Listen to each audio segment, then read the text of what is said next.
Hello hello hello నమస్తే అండి. నమస్కారం అండి. మీ పేరు? హలో మీ పేరండి? జానకి అండి. జానకి గారు ఎక్కడి నుంచి కాల్ చేస్తున్నారండి? ఎస్ఆర్ నగర్. ఓకే అండి, మన డాక్టర్ స్పెషల్ కార్యక్రమం చూస్తున్నారు కదండి. అవునండి. ఈరోజు మనతో ఉన్నారు డాక్టర్ స్వప్న కుమారి గారు, గైనకాలజిస్ట్ అండి. మీకు మ్యామ్ తో మాట్లాడాలనుకుంటే మాట్లాడొచ్చండి. ఓకే అండి.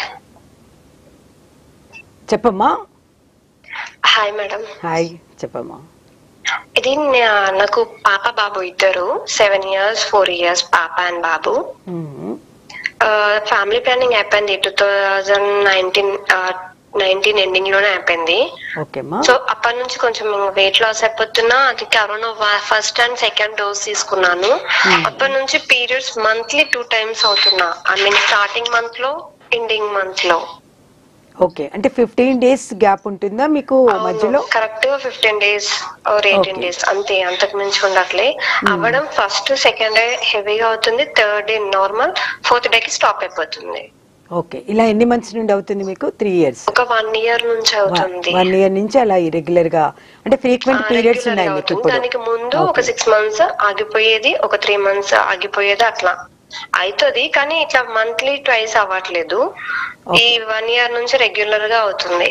అచ్చా, అంతకు ముందేమో ఎప్పుడైనా ఒకసారి అలా మీకు త్వరగా వచ్చేది. ఇప్పుడు ఈ 6 months నుంచి మొత్తం 15-20 days లోనే పీరియడ్స్ వస్తున్నాయి మీకు. అంటే మీకు ఇంకా వేరే హెల్త్ ఇష్యూస్ ఏది లేదా అమ్మా? Thyroid problem? థైరాయిడ్ లేదు. థైరాయిడ్ లేదు, ఏం లేదు. థైరాయిడ్ లేదు. మరి ఎప్పుడైనా స్కానింగ్ చేసుకొని చూసారా అసలు యూట్రస్ ఎలా ఉంది? అంటే ఇప్పుడు చెప్పండి. చేసాము, క్లీన్ గానే ఉంది అన్నారు, ప్రాబ్లం ఏం లేదు అని చెప్పినారు. ఇంకా ఏం హార్మోన్స్ టెస్ట్ చేసుకున్నావు? ఇప్పుడు నేను చెప్పాను కదా, ఈస్ట్రోజన్స్, షుగర్, ఇవి రెండే చెప్పించి స్కానింగ్ చేయించారు. అంటే ఇప్పుడు ఫ్రీక్వెంట్ గా పీరియడ్స్ వచ్చి హెవీ బ్లీడింగ్ ఉన్నప్పుడు యూట్రస్ ప్రాబ్లమ్స్ ఉండొచ్చు, హార్మోనల్ ప్రాబ్లమ్స్ ఉండొచ్చు. యూట్రస్ అయితేనేమో మనకు అదే బల్కీ యూట్రస్ అంటాము, అంటే దాంట్లో అడినోమయోసిస్, ఫైబ్రాయిడ్స్ వాళ్ళలో ఉంటుంది. నీకు అది లేదని అంటున్నావు కాబట్టి డెఫినెట్ గా నీకు హార్మోనల్ ఇంబ్యాలెన్స్ ఉండుంటుంది. అంటే ఒక్క థైరాయిడ్ ఇంబ్యాలెన్స్ అనే కాదు, prolactin hormone imbalance and oestrogens లో ఈస్ట్రోన్ అని ఉంటుంది, ఈవన్ అని, అది చేసుకొని చూడు. ఎల్హెచ్ లెవెల్స్ చూడు. ఇంకా ఇదన్నీ కూడా నార్మలే వచ్చినాయి అనుకున్నామా. ఒక్కసారి ఓసీ పిల్స్ ఇచ్చి హైపర్ ఈస్ట్రోజన్ ఏమన్నా ఉంటే దాన్ని సప్రెస్ చేసి ముందు రెగ్యులరైజ్ చేసుకోవాలి. ఒక 2-3 months అట్లా జస్ట్ ట్రీట్మెంట్ తీసుకొని ఓసీ పిల్స్ తీసుకుంటే కనుక నీకు అది హైపర్ అనేది తగ్గి బ్యాలెన్స్ కావచ్చు.